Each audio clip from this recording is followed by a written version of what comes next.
ತನ್ನ ನೋವಿನಿಂದ ಬಡವರ ಬದುಕಿಗೆ ಬೆಳಕಾದ ಔಫ್ ಕಸಬ್ ಸೀತಂಗೋಲಿಯಲ್ಲಿ ಉಚಿತ ಡಯಾಲಿಸಿಸ್ ಸೇವೆ. യൂണിറ്റി ഹോസ്പിറ്റൽ 4 പതിറ്റാണ്ടുകാലത്തെ വിശ്വസ്ത സേവന പാരമ്പര്യവുമായി അത്യാധുനിക സംവിധാനങ്ങളുമായി Unity Hospital Mangalapuram. Phone 0824243155. Unity Hospital. Expect life.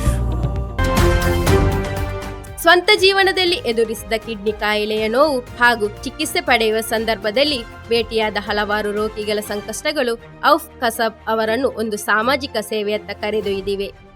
Mogral Puttur ಕುಣಿಲ್ ನಿವಾಸಿ ಔಫ್ ಕಸಬ್ ಅವರು ತಮ್ಮ ನೋವಿನಿಂದ ಇತರರ ಬದುಕಿನ ಹೋರಾಟದತ್ತ ಹೆಜ್ಜೆ ಹಾಕಿದ್ದಾರೆ. ಸೀತಂಗೋಲಿಯ ಉಚಿತ ಡಯಾಲಿಸಿಸ್ ಕೇಂದ್ರದ ಹಿಂದಿರುವ ಪ್ರಮುಖ ವ್ಯಕ್ತಿಯೇ ಪುತ್ತೂರ್ ಕುಣಿಲ್ ನಿವಾಸಿ ಔಫ್ ಕಸಬ್. ಬಡ ಕಿಡ್ನಿ ರೋಗಿಗಳಾಗಿ ಅಧಿಜೀವನ ಎಂಬ ಹೆಸರಿನಲ್ಲಿ ಉಚಿತ ಡಯಾಲಿಸಿಸ್ ಕೇಂದ್ರವನ್ನು ಆರಂಭಿಸಿ ಅವರು ಸೇವೆ ಸಲ್ಲಿಸುತ್ತಿದ್ದಾರೆ.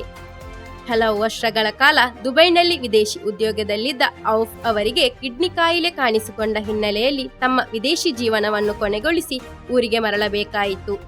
ನಿರಂತರ ಚಿಕಿತ್ಸೆಯ ಬಳಿಕ ಅವರಿಗೆ ಡಯಾಲಿಸಿಸ್ ಮಾಡಿಸಿಕೊಳ್ಳುವ ಪರಿಸ್ಥಿತಿ ಎದುರಾಯಿತು. ನಂತರ ಕಿಡ್ನಿ ಕಸಿ ಶಸ್ತ್ರಚಿಕಿತ್ಸೆಗೂ ಒಳಗಾದರು.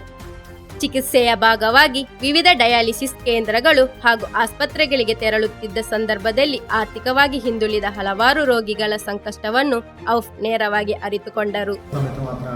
ലോകത്ത് ഇത്ര വലിയൊരു ദുരിതം അനുഭവിക്കുന്നവരെ കൂട്ടർ ഇല്ല എന്നുള്ള കാര്യം മനസ്സിലാക്കുന്നത്.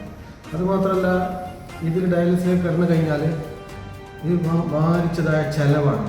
ഇത് എവിടെ പോയി ചെയ്യുമെന്നറിയാതെ ഒരു ചെലവിനൊന്നും പൈസ ഇല്ലാത്ത ആൾക്കാർ മാസത്തിൽ 10-20,000 വരെ വെറും ഡയാലിസിസിന് മാത്രമായി ചെലവഴിക്കേണ്ടി വരുന്നു. ഇതൊന്നും ഇല്ലാതെ ആൾക്കാർ മരണത്തിലേക്ക് സ്വയം ഈ കിഡ്നി അസുഖം എന്ന് പറഞ്ഞാൽ ബ്ലഡ് ക്ലീൻ ചെയ്യുന്നതാണല്ലോ. അപ്പോൾ ക്ലീൻ ചെയ്യാതിരുന്നാൽ പിന്നെ അവരുടെ ആരോഗ്യത്തിൽ ഭയങ്കരമായിട്ടുള്ള ബുദ്ധിമുട്ട് വരുന്നുണ്ട്.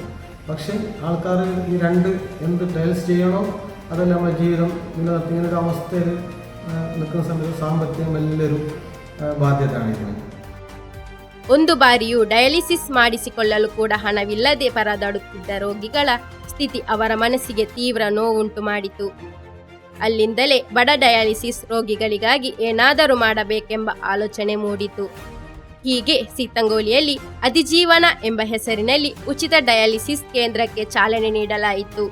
ವಿವಿಧ ಪಂಚಾಯಿತಿಗಳಿಂದ ಬರುವ ರೋಗಿಗಳಿಗೆ ಸುಲಭವಾಗಿ ತಲುಪಲು ಸಾಧ್ಯವಾಗುವ ಸ್ಥಳ ಎಂಬ ಕಾರಣಕ್ಕೆ ಸೀತಂಗೋಲಿಯನ್ನು ಆಯ್ಕೆ ಮಾಡಲಾಯಿತು. ದೂರ ಪ್ರಯಾಣದ ತೊಂದರೆ ಹಾಗೂ ಪ್ರಯಾಣ ವೆಚ್ಚವನ್ನು ಕಡಿಮೆ ಮಾಡುವುದರ ಜೊತೆಗೆ ಆಸ್ಪತ್ರೆಗಳಲ್ಲಿ ಗಂಟೆಗಟ್ಟಲೆ ಕಾಯಬೇಕಾದ ಪರಿಸ್ಥಿತಿಯನ್ನು ತಪ್ಪಿಸುವ ಉದ್ದೇಶವೂ ಇದರ ಹಿಂದಿತ್ತು. ತಮ್ಮ ಸ್ವಂತ ಹಣವನ್ನು ಖರ್ಚು ಮಾಡಿ ಔಫ್ ಈ ಸೇವಾ ಕಾರ್ಯಕ್ಕೆ ಆರಂಭದಲ್ಲಿ ಚಾಲನೆ ನೀಡಿದರು. 2 ಡಯಾಲಿಸಿಸ್ ಯಂತ್ರಗಳೊಂದಿಗೆ ಕಾರ್ಯಾರಂಭಿಸಿದ ಕೇಂದ್ರವು ನಂತರ ಟ್ರಸ್ಟ್ ರಚನೆಯ ಮೂಲಕ ತನ್ನ ಸೇವೆಯನ್ನು ವಿಸ್ತರಿಸಿತು. ಪ್ರಸ್ತುತ ಇಲ್ಲಿ ಸುಮಾರು 7 ಮಂದಿ ಸಿಬ್ಬಂದಿ ಕಾರ್ಯನಿರ್ವಹಿಸುತ್ತಿದ್ದಾರೆ. ಬಾಡಿಗೆ ಕಟ್ಟಡದಲ್ಲಿ ಕೇಂದ್ರ ಕಾರ್ಯನಿರ್ವಹಿಸುತ್ತಿದೆ. ಪ್ರಸ್ತುತ ಇಲ್ಲಿ 12 ಡಯಾಲಿಸಿಸ್ ಯಂತ್ರಗಳನ್ನು ಸ್ಥಾಪಿಸಲು ಅಗತ್ಯವಿರುವ ಮೂಲಸೌಕರ್ಯವನ್ನು ಸಿದ್ಧಪಡಿಸಲಾಗಿದೆ. ಆದರೆ ಸಂಸ್ಥೆಯ ದೈನಂದಿನ ಕಾರ್ಯಾಚರಣೆಯ ವೆಚ್ಚವನ್ನು ಭರಿಸುವುದು ದೊಡ್ಡ ಸವಾಲಾಗಿ ಮುಂದುವರಿದಿದೆ. ಪ್ರತಿ ತಿಂಗಳು ಸುಮಾರು 1.80 ಲಕ್ಷ ರೂಪಾಯಿ ವೆಚ್ಚವಾಗುತ್ತಿದ್ದರೂ ರೋಗಿಗಳಿಂದ 1 ರೂಪಾಯಿಯನ್ನು ಪಡೆಯಲಾಗುತ್ತಿಲ್ಲ. ಸೀತಂಗೋಲಿ ಬಸ್ ನಿಲ್ದಾಣದ ಸಮೀಪ ಆರಂಭಗೊಂಡಿರುವ ಈ ಕೇಂದ್ರಕ್ಕೆ 6 ವರ್ಷಗಳ ಸೇವಾ ಪರಂಪರೆ ಇದೆ. ಕಾರ್ಯಾರಂಭಿಸಿದ 2 ವರ್ಷಗಳ ಬಳಿಕ ಟ್ರಸ್ಟ್ ರಚಿಸಲಾಯಿತು. ಟ್ರಸ್ಟ್ ರಚನೆಯಾಗಿ ಸುಮಾರು 4 ವರ್ಷಗಳಾಗಿವೆ.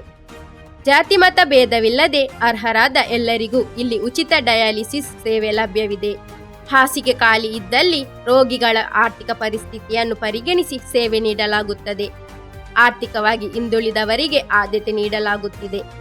ಈ ಕರುಣೆಯ ಸೇವಾ ಕಾರ್ಯಕ್ಕೆ ಪ್ರಮುಖ ಸವಾಲಾಗಿ ಉಳಿದಿರುವುದು ಆರ್ಥಿಕ ಸಮಸ್ಯೆ ಎಂದು ಔಫ್ ಹೇಳುತ್ತಾರೆ.